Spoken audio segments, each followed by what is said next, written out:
Yeah. Hair flip. Yeah, I'm a badass bitch. I don't like it. Hair flip. Yeah. Oh my god. So you guys should be happy. Oh my goodness. Hair flip. But anyways, hair flip. And hair flipping on these hoes. Hi.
Hello everyone, welcome back to your boy SeanDavieWay. Today I bring you a video on Martin, so make sure you like and subscribe if you haven't already.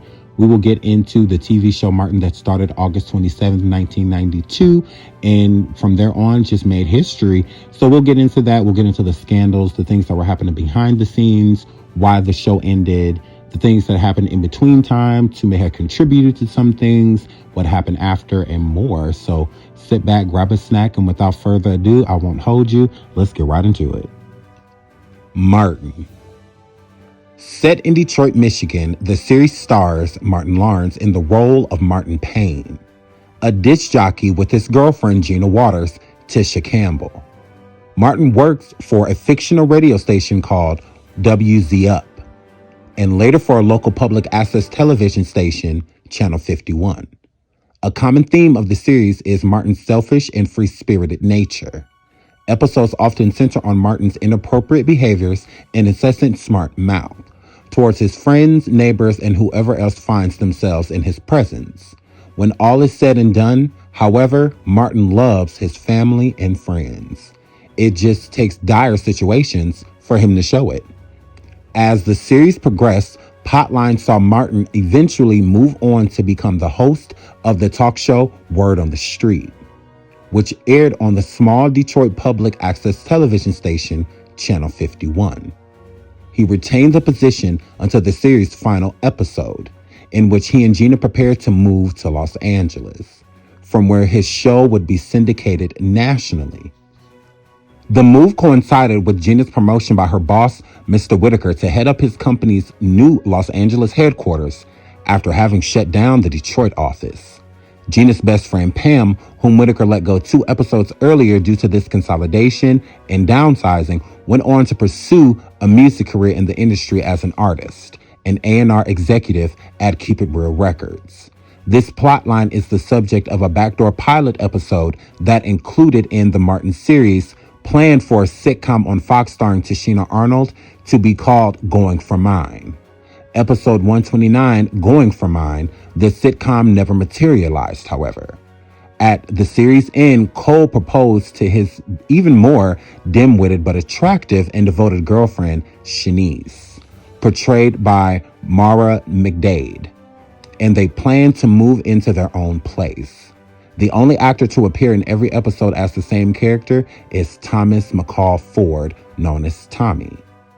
In the earlier episodes, Lawrence began with a monologue of him speaking directly to the camera and audience for the Darken Radio studio. Quick sidestep. If you didn't know, Tichina Arnold was supposed to star in a show called Going for Mine, which was supposed to be a spinoff from The Martin Show. and it never came into fruition. But Pam was supposed to be basically the lead and carry the show as an A&R for Keeping It Real Records. And unfortunately, I don't know exactly why, besides the fact of what was going on with Tashina Arnold and Martin Lawrence, is probably the reason it never came into fruition. But we will get into that more later. But just so you know, Tashina Arnold was basically ripped away, a chance was ripped away from her, I should say, to be her own star, within the show, because Pam was very essential in the show as well. Gina was needed, Martin was needed, Cole and Tommy, but we loved us some Pam. Martin and Pam getting into it, it just really never got old. So, moving right along. Martin Lawrence didn't start out dreaming of a career in entertainment. While still in high school, the future star was actually a Gold Glove boxer in the Mid-Atlantic region. He wanted to go pro, but gave up on the fisticuffs after suffering a severe injury to his eye. It wasn't long before he found his way to stand up on the stage. After relocating to New York, Martin learned and worked his way into a regular slot at a comedy club, Improv, where his hilarious, often confrontational act caught television producers' attention and made his debut on What's Happening, sequel series What's Happening Now. A brief but memorable turn in Spike Lee's Do the Right Thing, along with several more supporting roles, followed. My next guest is a very funny comedian who's kind of hit the jackpot this summer. He co-stars with Eddie Murphy in a movie called Boomerang.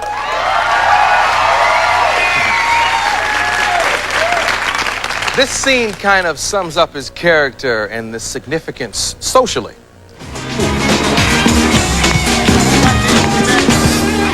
That's right, I ain't mad. But I'm starting a movie where I make a vagina talk. Hey! I'm joking. But no, Susan had said that. But now, look, let's get this out in the open. Because people, I sit there and say I wouldn't be mad at him no more. A lot of people come up to me and ask if, me and I sit there, friend, we cool, tell them we boys. Yeah. I taped your first show when you had Luther on here and Brooke Shields. Yeah. Man, I was like this at the TV, and I was with you through all your hairstyles. I'm with you. I'm with you. You mama! We just been waiting for the right time to do this. That's right. And you know why we've been waiting. Oh. And when they see your live act, they'll know why I had to wait. Y'all seen the fly, right? Okay. Big fans. Okay, first of all, let's start off by talking about the character. Yeah. Do you know anybody like that? In Boomerang? Yeah. Yeah, brothers that sit around talking, man, I'm seeing the world. It's an essence. In 1992, Lawrence received an early leg up from Def Jam Records head honcho, Russell Simmons, who handpicked him as his first host of Def Comedy Jams, his HBO series spotlighting young black comedians. One of the first acts Lawrence introduced, a baby-faced Chris Tucker. It proved a pivotal year for Lawrence. Not only did he deliver a scene-stealing performance in the Eddie Murphy comedy Boomerang, he also put his talents front and center with his very own Fox sitcom. The title applied, Martin. The show proved a major hit with audiences and made him a star and a household name. His catchphrase, "What's up?" even became a bit of a cultural phenomenon. That was enough to land him a role opposite TV star in a major Hollywood film.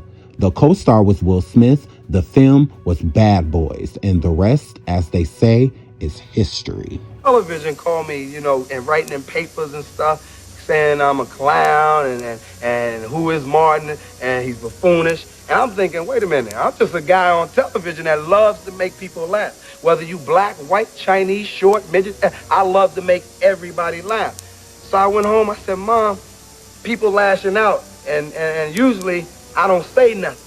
Mm-hmm. I want to, go to these because I'm from the neighborhood. Yeah. And my mother said, baby, you you know how it is. From the neighborhood, you won't wait outside the door. Well, when they coming outside, So my mother said, nah, baby, think of the time you living in. Right now, you can't really drive down the street. Racism still exists. We gotta admit it. People, we don't speak to each other, and we are lunching. We're pulling guns. We're taking each other, and this world ain't supposed to be like this. This is all wrong. We fight, and we're fighting for the wrong things. Everybody measures success in having a car, having a big house, but success is measured in your happiness. Because if you ain't happy, it don't mean a damn thing. So speaking of bad boys, let's get into what Martin Lawrence was dealing with at the time of promoting Bad Boys with Will Smith. Remember when Tisha Campbell sued Martin Lawrence for sexual harassment and quit Martin for 4 months? With the two co-stars of the Fox sitcom back in the news over this, we're revisiting the feud that left Martin Gina-less for a hot minute during its final season in 1997. Earlier that year, Campbell accused Martin of sexual battery, verbal abuse, and groping her and trying to tongue kiss her on set. Lawrence denied all of her accusations. She quit the show November 1996 and sued the comedian for sexual harassment the following January. Surprisingly, Campbell settled the suit just 4 months later and returned to the set in April of 1997 to film the show's final 2 episodes, but under unusual conditions. Lawrence wasn't allowed on set while Campbell was filming. For Martin's final 1-hour episode on May 1st, writers and editors had to make them look like a loving couple on screen, when in fact, they were never in the same room. All of this was rehashed this month while Lawrence was out promoting Bad Boys for Life, asked by GQ magazine how he was able to move past Gina's allegations of sexual harassment. The DV native said none of that was true. It was all BS. Campbell told the ladies of the talk that his comment had her shocked and led her to send him a text. So while Martin was defending himself against Tisha Campbell's allegations, which I'm not going to say isn't true, he was going through a lot. So he was on set with Bad Boys and still filming certain parts while promoting it. And then in the process of that, going through this huge lawsuit with Tisha Campbell, which just wasn't good because the show Martin was still successful. It just wasn't as successful as it was while Gina was still on set. Like Gina was needed and everybody was wondering, like, where is she? And it also caused them to lose a lot of viewership. The views even went down as, Gina left. So people were just shocked, like, where is she? Why do they keep talking about her, but we never see her? So she alleged that Martin was, essaying her while she was on set. And I'm going to say that I do believe her to a certain extent. And we will get into that later on in the video. But let's get through what else Martin was going on in his life while all of this stuff was coming to, a front. On the heels of major box office success, Martin kept himself busy, maybe a little too busy. With his first post Bad Boys role, the actor set out to reaffirm his leading man status, while proving he could write and direct too. But the pressure of carrying a film almost entirely on his own may have proved too much. Weeks into filming the dark romantic comedy A Thin Line Between Love and Hate, the actor had a meltdown on set and was hospitalized for exhaustion. The film would go on to be a modest hit, but the episode certainly didn't help his reputation in Hollywood. Rather than take some time off, Lawrence continued to book new work, and he suffered another episode, this time stalking the streets of LA with a pistol while shouting, "They're trying to kill me," at passing cars. His second bout with exhaustion led to another hospital stay. This time, Lawrence got the message and stepped away from the spotlight to heal. So, quick sidestep. Martin Lawrence, back in the 90s, they said, was out in the middle of the street with a gun in the middle of traffic screaming that somebody was trying to kill him. And I do believe that it was true. I think at that time, Martin felt that somebody was trying to take him out. The higher you climb, the jealous people get.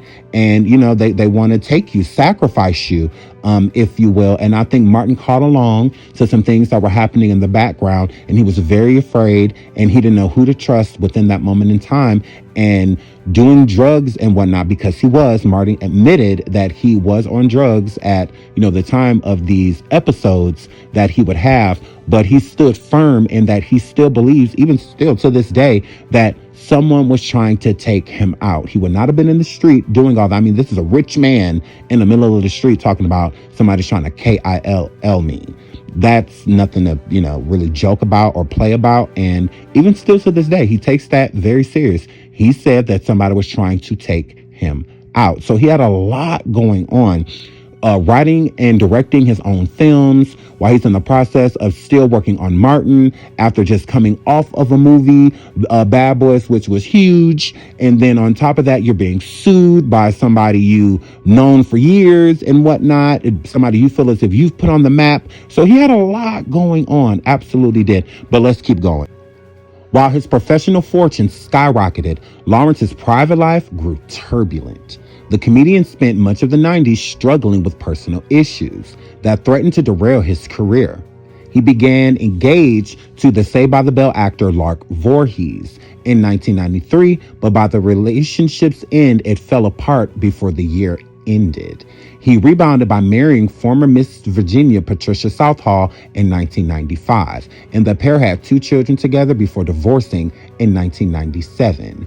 It'd be over a decade before Lawrence walked down the aisle again, and he used that time to stabilize himself and play the doting father to his daughters, not to mention putting energy and focus into getting his act back together. So, quick side note again, if you pay attention, Martin ended in 1997. He got divorced in 1997. He already had 2 children. It was a lot going on in Martin's life. And on top of that, I do believe Tisha Campbell, because I also believe that lawsuit and everything that he had going on with Tisha Campbell, it's even more reason for his wife to want a divorce, if he's sexually harassing people, allegedly, women, and stuff on set. So it's like she can't trust him when he's gone. She can't trust him when he's working. It's just a lot of, I can't trust you. And I do believe that his wife at the time believed Tisha. I believe she believed her. I believe she believed everything that she was saying, because it's not a coincidence that Tisha files the lawsuit in 1996, and the year of 1997, which is the last time Martin was in production, was the same year that he got a divorce. So I believe that did play a part. So once again, Martin, I'm not saying that you did it, but it does look like there's a high probability that Tisha was telling the truth. Even more reason to why they settled the lawsuit and made sure that Tisha was paid off very handsomely, for what had happened to her, because I do believe that there was some proof that was going on. And if you watch the Martin series, there was a lot of times to where I paid attention, and Martin would be part of the scene to where he would have to kiss Gina, and he would kiss her more times than I feel that she wanted to. A scene that will cause like a little peck to show, some love and admiration. Martin would, kind of overstep and kiss her a few times and hold the kiss longer than it's supposed to be held. And you can see a lot of times to where Gina, when her and Martin got close to her, she didn't want to be. There was times to where he would come by her and she would remove herself, or he would put his arm around her and she would, resituate herself. Just pay attention to the body language. You could tell at times she was very uncomfortable. But let's keep going. Lawrence eased his way back into Hollywood's good graces in 1999 with a couple of successful comedies in the movie Life and Blue Streak. But he also found his way back into the tabloids while prepping for his next film, Big Mama's House. Lawrence slipped into a 3-day coma and very nearly died when he collapsed while training in his Big Mama fat suit in the 100-degree heat.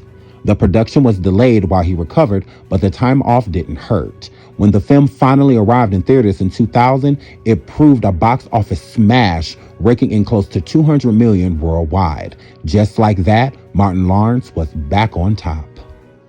Unfortunately, Lawrence followed his Big Mama's success with a string of genuine misfires. What's the Worst That Could Happen, Black Knight, and National Security all underperformed, and in spite of a solid box office for Bad Boys 2, a Big Mama's House sequel, and a suburban biker comedy Wild Hogs, he hasn't managed to slip right back into the ship for good. The past 10 years have been the actor's big screen appeal and steady decline behind standard comedies like Welcome Home Roscoe Jenkins and Big Mama House Like Father Like Son. Though Lawrence's talent and dedication have never been in doubt, one has to wonder how many more chances are left. With his movies continuing to miss the mark, Lawrence wisely tried to return to the medium he once dominated, television. Unfortunately, TV has proven a struggle for the actor as well. In the last 5 years alone, Lawrence has seen networks repeatedly pass on pilots. And the one series that did get picked up, Kelsey Grammer co-starred, Partners, lasted just 10 episodes before getting the axe. Somehow, the small screen always felt a bit too small for Lawrence's big personality, and a return to film always seemed like the inevitable. No role seemed better suited to get Lawrence back on track than his big screen return breakout as Marcus from Bad Boys. After all, fans of the first two films had been clamoring for a third for years. After an extended period in development limbo, Bad Boys 3, aka Bad Boys for Life, got some good news when writer-director Joe Carnahan came aboard, and the fourth film was even in the works. But just as things got cooking, the pieces holding Bad Boys 3 together fell apart. Carnahan left the project, Will Smith's availability became a major problem, and the studio eventually pulled the film from its release slate. Like that, Lawrence's big screen comeback was over before it began. Comedic stylings have changed dramatically since Lawrence broke through in the early 90s, and many of the kings of comedy from that decade are no longer wearing the crowns. Lawrence's observational, rationally charged approach may not jibe well with the dry, self-depreciating, and politically focused wit that dominates the current stand-up scene, let alone that slipstream, sex-crazed, out-to-shock approach that plays in theaters.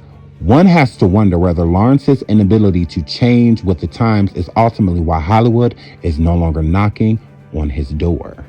Still, with over 5 decades of life under his belt and nothing to lose, Lawrence decided to take his talents back to stand-up stage last year.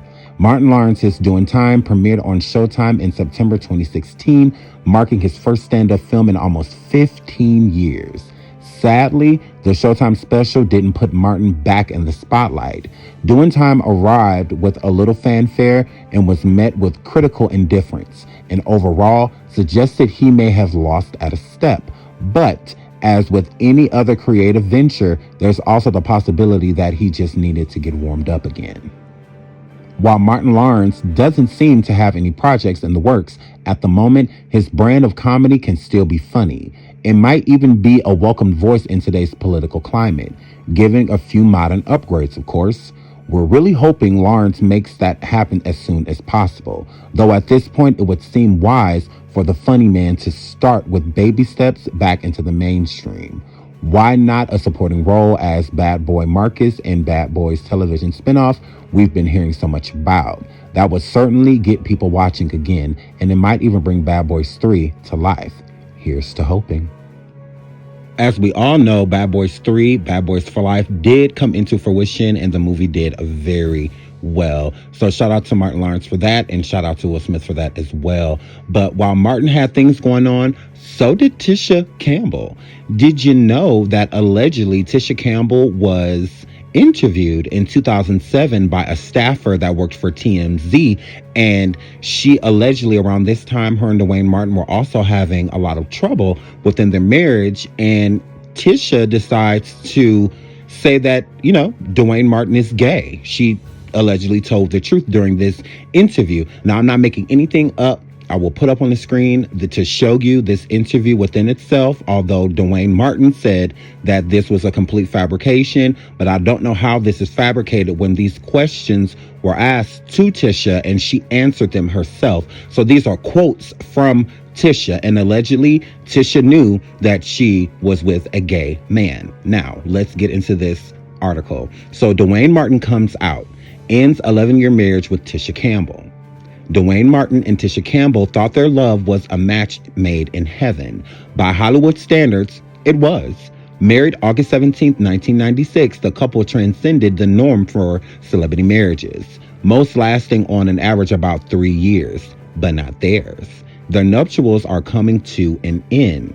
The 37-year-old Martin announced to his wife, speaking of Duane Martin, announced to his wife a love affair with another male actor. I'll repeat that. He said to his wife that he was having an affair with another male actor. Okay?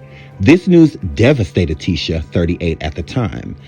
Tisha's quote, "It was the biggest shock of my life," Campbell says. "I've heard women say they didn't know their man was gay or bi, and I wondered how they didn't know. But I really didn't have a clue." Tisha expressed outrage, but she was no saint either. She also had previously acknowledged engaging in an alternative lifestyle during their marriage. The couple has a 6-year-old son, which was at the time named Zen. So Duane Martin called the interview a complete fabrication, which I'm confused by, because how is it a fabrication if someone is asking her questions and she's giving a quote for them to write down? Meaning it's not a fabrication, meaning this came from your wife's mouth, whether she wanted to admit it or not. And if you look, Tisha Campbell or Duane Martin never sued TMZ, although TMZ did not post the story. It was one that they kind of just threw in the archives. You know, in 2007, Duane Martin and Tisha Campbell really didn't matter, you know, so there was really no reason. Obviously, the actor in question was definitely Will Smith. Duane and Will Smith have always been extremely close. It's been rumors for years that these two men were dating. So, but however, TMZ says, "We can say the item quoted at the head of this page attributed to entertainment news gossip site TMZ.com is some rumor-mongering cognition. Gillian Sheldon, TMZ supervising producer, told us the item was a fabrication and that TMZ never posted the article." The couple did eventually divorce in 2018, over a decade later, after more than 22 years of marriage. So once again, Tisha has her own skeletons. I do believe that when they got divorced, there are a lot of things that, went into this divorce besides just them deciding that this wasn't working out. I do believe there are other factors that led up to said divorce. So Tisha had her own things going on. That's all I'll say about that. But let's keep on going. Now, if you type in why Martin ended, pretty much the only thing that pops up is that Tisha Campbell sued him for SA, and that's the reason the show ended. But it's actually not. Martin said the show ended because he simply walked away. So let's get into it. 22 years after his first hit comedy show, Martin, was taken off the air, actor and comedian Martin Lawrence has finally revealed why the show ended abruptly.